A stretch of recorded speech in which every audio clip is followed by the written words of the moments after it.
Yo, salut tout le monde, ça fait une fête 4 à l'appareil, j'espère que vous allez bien. Aujourd'hui, on se retrouve pour une petite review d'un anime. On va parler, je vais donner mon avis sur l'anime Heavenly.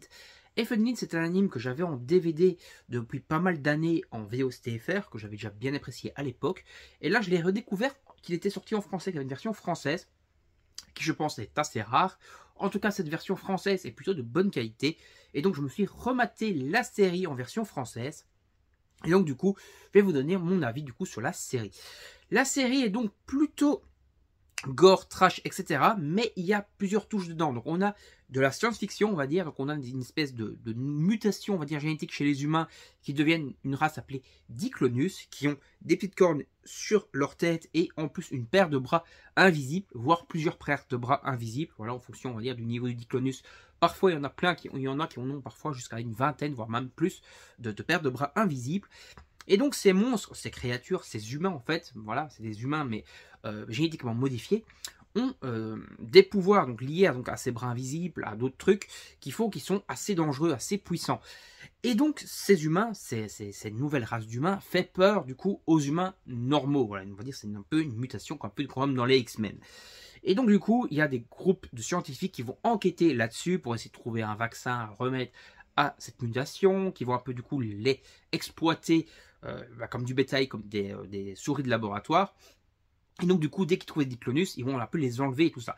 Et donc l'histoire va commencer par une Diclonus qui a donc été élevée, on va dire, en captivité dans un laboratoire. Ils ont des expériences sur cette personne, sur cette femme, voilà, cette Diclonus.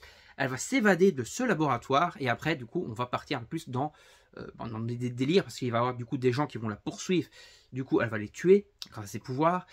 Puis elle va perdre la mémoire et elle va se retrouver épaulée par un groupe, par deux personnes, un petit groupe on va dire d'humains qui vont la sauver, la soigner, etc.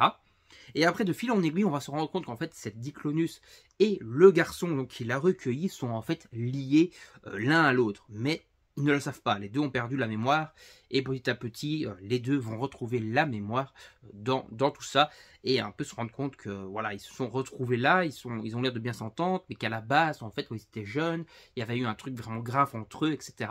Et c'est plutôt très sympa, voilà. Donc on va avoir tout le côté un petit peu retrouvailles entre ces deux-là, retrouvailles également des souvenirs, etc. Un peu un travail psychologique qui va être fait là-dessus. On va apprendre un peu plus du coup sur les protagonistes, sur ce qui est vraiment arrivé du coup au personnage masculin, pourquoi il est comme ça, pourquoi il a perdu la mémoire.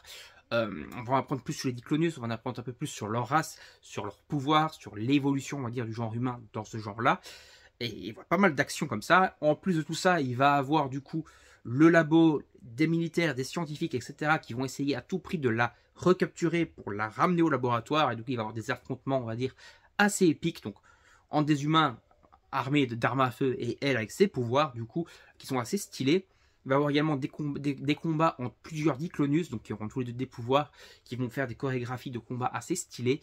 Tout ça va être saupoudré d'un peu même de beaucoup de gore en fait, hein, parce que voilà, les pouvoirs des Diclonus sont quand même assez cheatés, et donc ils peuvent décapiter des gens très très facilement, et donc il va y avoir des têtes qui vont voler, des membres qui vont voler, des gens qui vont finir en plein de morceaux avec plein de sang partout, donc ça va être très gore quand même dans l'ensemble. Un petit peu de fanservice également, même si ça reste assez raisonnable, mais voilà, on va souvent voir la Diclonus se balader à poil, on va dire, voilà, mais voilà, c'est pas non plus toujours axé là-dessus, voilà, le fanservice n'est pas toujours full présent, même s'il y en a dedans, voilà, c'est pour ça que je vous le préviens, je vous le signale. Les animations, le gameplay, c'est pas un jeu vidéo, mais voilà, l'animation, les combats, la bande son, en fait tout le travail fait autour de l'anime est franchement de très bonne qualité. Et donc voilà, je vous invite à aller jeter un oeil si vous n'avez jamais vu F-Milk en VOSTFR ou même en français, parce que la VF est plutôt de bonne qualité. Donnez-moi votre avis quand vous allez la voir, donnez-moi votre avis en commentaire. N'hésitez pas à me donner votre avis sur la vidéo en commentaire, likez, partagez sur vos réseaux sociaux, vous abonner à la chaîne et activer la petite cloche. On se retrouvera prochainement, certainement, pour parler de Heavenly, la version manga également.